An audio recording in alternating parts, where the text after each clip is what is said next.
The art advice you hear is so boring, and you're actually not as bad as you think. And you're not procrastinating at making art either. So I'm gonna go over the most common art advice you hear and just debunk them. And this video will be an absolute banger. Oh, yeah, that's me. I'm Swan Artist. I sketch mostly nature while making art fun again for me. So if you think that's interesting, well, welcome. And that's enough of me. Let's go.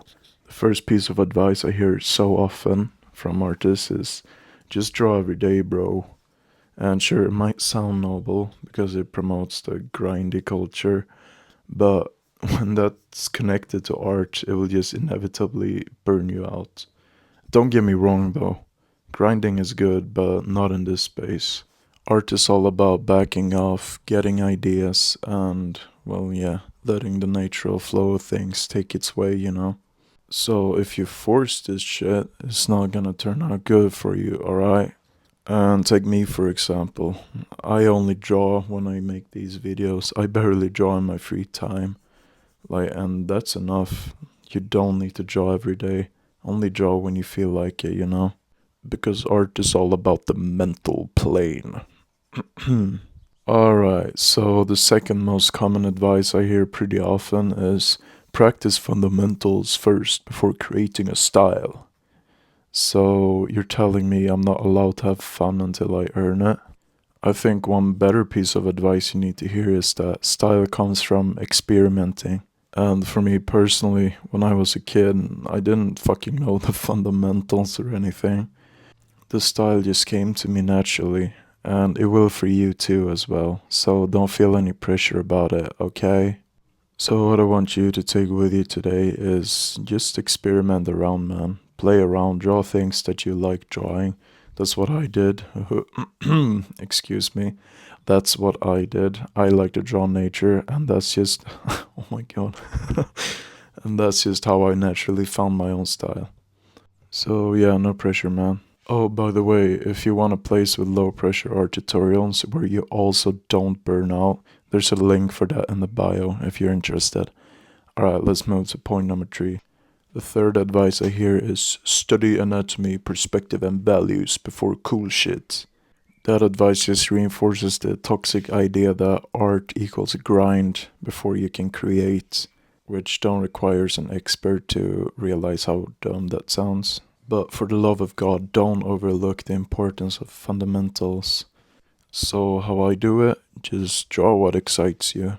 If you're, I don't know, kind of autistic like me and love to draw trees, your natural excitement for it will just naturally let you learn how to make perspective, use values, and all the other fundamentals for it.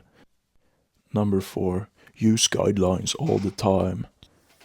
I mean, yeah, they're good if you want to make sure that you draw something correctly. Well, they're not good when you just want to draw without any pressure. That's like why I'm here. I really love to draw. I don't want to make it more complicated than it is. And as you can see from my example, I have never used any guidelines, not even for the egg thing before. So if you're anything like me, you can just eyeball it and call it a day. That's how I do it. It's the most fun that way, and it doesn't lead to burnouts. Yeah. Fifth advice goes something like this. Reference and tracing is cheating.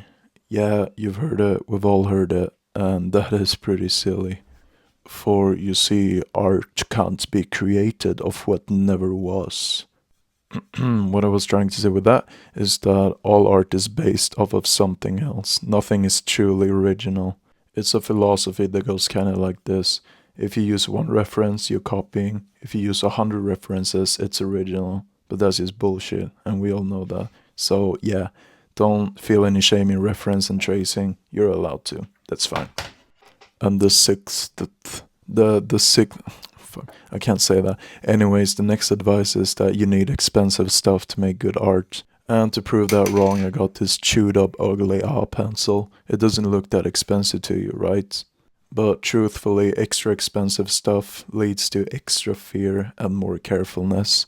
So you're not as free flowing and expressive with your art. That's my take, at least. That's what I've experienced. So what I use now is mostly just cheap stuff because I like it. What you gonna do about it? And also, if you're still not sold on my philosophy, you probably watched a $1 pencil versus $500 pencil shorts on TikTok or whatever. And well, yeah, that's just proof that that's not true. Now, the final piece of advice. You must finish every piece you start. What? No. Don't you know abandoning actually means more ideas and creative flow? When you allow yourself to take a step back and just think about stuff, you'll be back with more zest and excitement, you know? And it's kind of like Bruce Lee said, I fear the man who makes 100 or 1000 unfinished drawings than the man who makes just one finished drawing or whatever. No, that's stupid, sorry. But if you made it this far, I take it that you're resonating with what I'm saying right now. So I made a community of artists just like us, with a bunch of courses, live calls, and help while keeping our artistic spirit without any burnouts or external pressure. If that sounds fun, then you can click the link in the bio. Anyways, enough of that. Fuck this drawing. My dad needs help cooking food, so I'm out. Thanks for watching. That's it.